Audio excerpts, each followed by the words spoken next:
তো আসলে আপনারা কি করছেন এখানে? আমরা কি করছি, আমরা আসছি ওদের কাছে বাড়ি ভাঙার জন্য। তো এখন আসছি আমরা বাড়ি ভেঙে ফেলছি, নারিকেল আমরা খাইতেছি, আমরা নারিকেল কোকোনাট। কি করছেন আপনারা? আমরা অনেক বাংলাদেশের হচ্ছে, বাংলাদেশের পরে একটু খিদে লাগছে, খিদে লাগার পরে একটু খেতে ফেলছি আমরা। কি এটা? নারিকেল এটা শেখ হাসিনার জন্য রেখেছে, এটা ওদের কাছে শেখ হাসিনার জন্য রেখেছে, পিঠা খাওয়াবে। হ্যাঁ, আপনারা আসলে শুনছিলেন যে এখানে যারা ভাঙচুর করছেন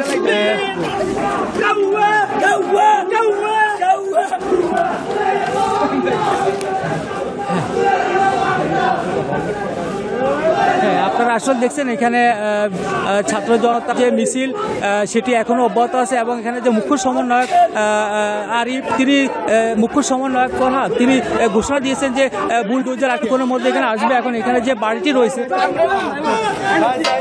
বাড়িটি রয়েছে সেটি আসলে গুড়িয়ে দেওয়া হবে, তারা এমনটি বলছেন। এবং এখানে যে ছাত্র জনতা আসলে তারা এখন অপেক্ষা করছেন এখানে, এবং এরপরে তারা যেটি বলছেন যে ওবায়দুল কাদেরের বাড়ি ঘুরিয়ে দেওয়ার পর তারা আরও বিভিন্ন আওয়ামী লীগের যে নেতা রয়েছে বা বিভিন্ন সংসদ সদস্য রয়েছে তাদের বাড়িতে যাওয়ার তারা ঘোষণা দিয়েছেন। এখন তারা এখানে তারা লিখছেন, তারা ওই ওয়ালে বিভিন্ন কিছু লিখছেন।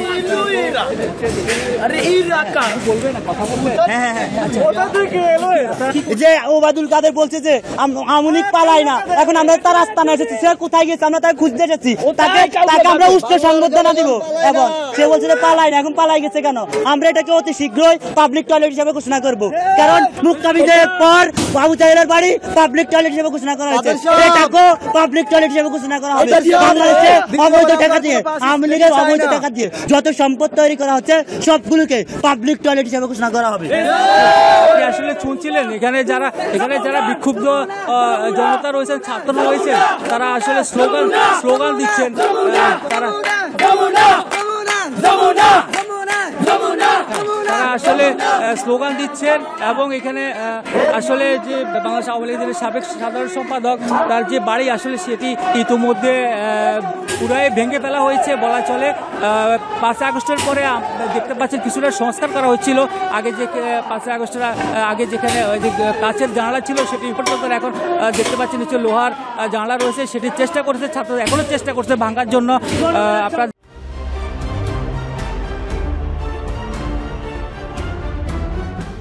দেখতে পাচ্ছেন এখানে শত শত ছাত্র জনতা আছে।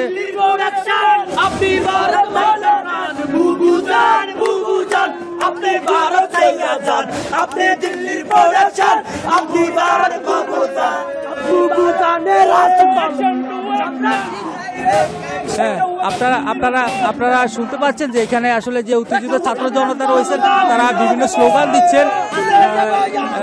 স্লোগান দিচ্ছেন এবং এখানে এখন নামাজ হচ্ছে, জোরের নামাজ। তারা মাইকে বারবার বলছে যে নামাজ হচ্ছে, এজন্য তারা শান্ত করার চেষ্টা করছেন এবং নামাজ পড়ার পরে তাদের যে পরবর্তী যে কি করবে সেটি আসলে আমরা এখানে রয়েছি, গণমাধ্যম কর্মীরা রয়েছে এবং উৎসুক জনতা রয়েছে। এখানে সমন্বয়ক রয়েছেন। আপনারা জানেন এটা হচ্ছে শুধুমাত্র সাধারণ মানুষের, বিক্ষুব্ধ মানুষের 16 বছরের অন্যায় অত্যাচারের বহিঃপ্রকাশ, এর বাইরে কিছু না। মানুষ তার বাড়িঘর ভাঙচুরের মাধ্যমে তাদেরকে এটা বুঝাচ্ছে যে নোয়াখালী মাটিতে আব্দুল কাদের মির্জা, ওবায়দুল কাদের কোনো স্থান নাই, এই নোয়াখালীর মাটিতে তারা বসবাস করতে পারবে না। নোয়াখালী মানুষ তাদেরকে ঘৃণা করে তাদেরকে প্রত্যাখ্যান করেছে, এই কারণে তাদের বাড়িঘর। আমরা শুধুমাত্র আমরা না, এই কোম্পানিগঞ্জে যত মানুষ আছে, সাধারণ মানুষ, এখানে শ্রমিক হতে শুরু করে শিক্ষিত মানুষ, পেশাজীবী মানুষ, প্রত্যেক মানুষের আজকে বহিঃপ্রকাশ হচ্ছে তার বাড়িঘর ভাঙচুর করা। আমরা পরবর্তীতে আসি এই বাড়িঘর ভাঙচুরের বিষয়ে, এমনকি যারা আগামীতে ফ্যাসিস্টের সহযোগী হিসেবে কাজ করবে আমরা তাদেরকে আজকের এই মেসেজ দিতে চাচ্ছি যে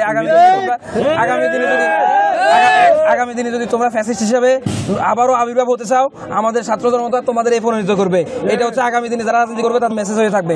আপনাদের সাংবাদিকদের মাধ্যমে আজকে আমি বলে দিতে চাই যে বর্তমান সরকারকে ছাত্র জনতা বসাইছেন, এই বর্তমান সরকার রক্তের উপরে দাঁড়িয়ে আছেন। সেই ক্ষেত্রে আসি, বর্তমান সরকার জুলাই গণহত্যা সহ এই বাংলার মাটিতে যতগুলো গণহত্যা হয়েছে বিচার বহির্ভূত, প্রত্যেকটা বিচার যদি গণহত্যা যদি বিচার না করতে পারে এই ছাত্র জনতা তাদেরকে আবার ক্ষমতা আসীন থেকে নামাবে। আমরা কোনো সরকারের রাজনৈতিক কোনো লেজর ভিত্তিক দল না, আমরা হচ্ছি এ সরকারের, আমরা চাই এ সরকার যেন গণহত্যা সহ বাংলার মাটির যে সৃষ্টি হওয়া সকল যেন হত্যার যেন বিচার হয়, এটা আমাদের দাবি থাকবে আজকের এই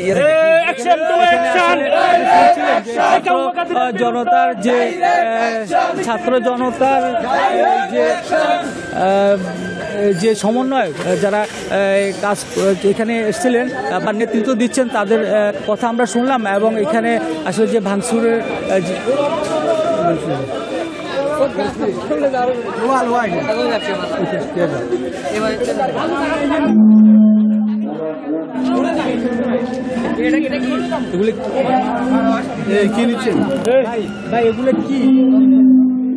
এগুলো ওই মির্জা কাদের ইয়ার ঘরের জিনিসপত্র।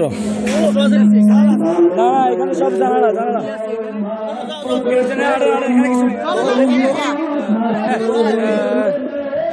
এখানে আসলে যে ছাত্র জনতা রয়েছে কেউ